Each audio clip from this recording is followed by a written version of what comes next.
Hi, Dr. Cal Francis here. Let's talk about abuse and trauma recovery in terms of when no one understands what you've gone through. Oh, that was unplanned. When no one understands what you've gone through and you desperately wish someone would get you, would empathize with what you've gone through, would understand how difficult it is to recover, would be able to have a heart, a care, and even know how to help you. But when no one understands you, it's hard. It makes you feel very alone in the process of being able to get back up on your feet after you have survived, escaped some sort of trauma and abuse. The truth is that when no one understands you, that you're surrounded by, you do need to kind of look for those individuals that have gone through something similar to what you've gone through, who have gone through it in the past. That means you don't want to step into someone else's current issues necessarily, because their current issues might have a fallout on you because they're going to talk about them in terms of what they're currently going through. And that can be actually really helpful because you feel like someone, oh yeah, I'm going through that too, right? There's that rapport, that sense of commonality, that sense of, gee, I'm not crazy. Someone else is going through this too. But on the other hand, talking to someone who's going through the same recovery process you are in the very moment may also make you feel like you're stuck.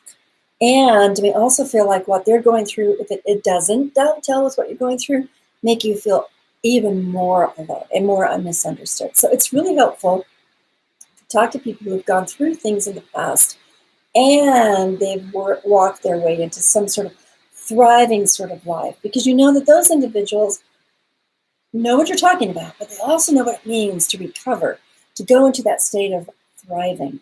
So you're also going to have to deal with the reality that no one's going to understand you as well as you're going to understand yourself. And so you want to spend time really having care and empathy and rapport with who you are. I have this program, abusetraumarecovery.com. It is an online course. It goes along with my book, Paths to Recovery After Abuse and Trauma. And you'll see that on this video and other videos as well. But the point is this. In taking that course, you begin to realize that there's so many different paths that you can take for your recovery, because you are you. You're not me. You're not the person next to you. You're not even the person who is standing next to you in the middle of the same trauma or the middle of the same abuse. You are uniquely you. And so for you to be able to have this respect, this rapport, this natural communication with yourself is essentially important.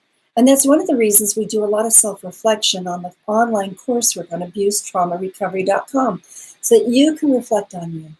You can stay within your own skin, your own experience, your own truth, and stay true to that, true to you, even though it was a miserable, horrible, awful, tragic experience that you had to go through. Now, the profitability of you being able to tune into yourself is this: that once you've gone through it, you will have understood the process it took for you to become this new version of you.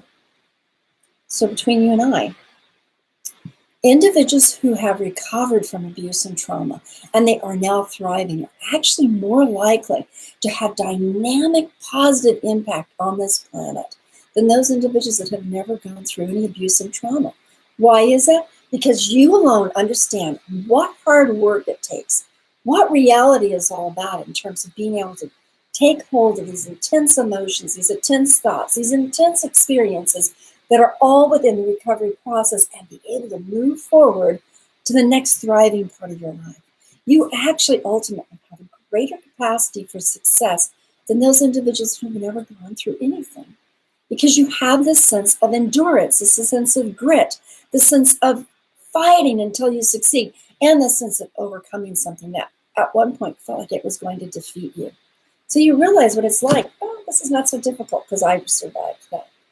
So as a consequence, I want you to take hold of recognizing your story is yours. Your story is yours. Your experience is yours. And not everybody, maybe not anybody's going to completely understand what you ever went through. You might write an autobiography.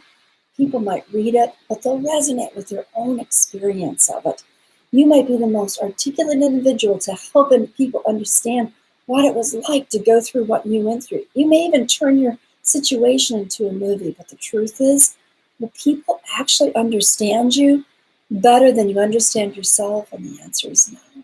So that relationship you have with yourself is supremely important. So while you're recovering, while you're stepping out of surviving, recognizing that it's your relationship with you, as difficult as that may be because of all the things you're going through, that ultimately is going to be your best friend. You want you to be an ally with yourself. You never know when someone else is really going to get what you're going through. And even if they get what you're going through to 80%, they'll be sensitive to that 20% that they just don't get. And that's fine. Take what matches and allow yourself to try to match the other so that you understand you. And so that's what we try to do on abusetraumarecovery.com is give you all the tools that you will need in order to walk your path, your way, understanding and respecting you. I'll talk to you next time about the same, well, not very fun topic, but definitely really important. Take care of yourself.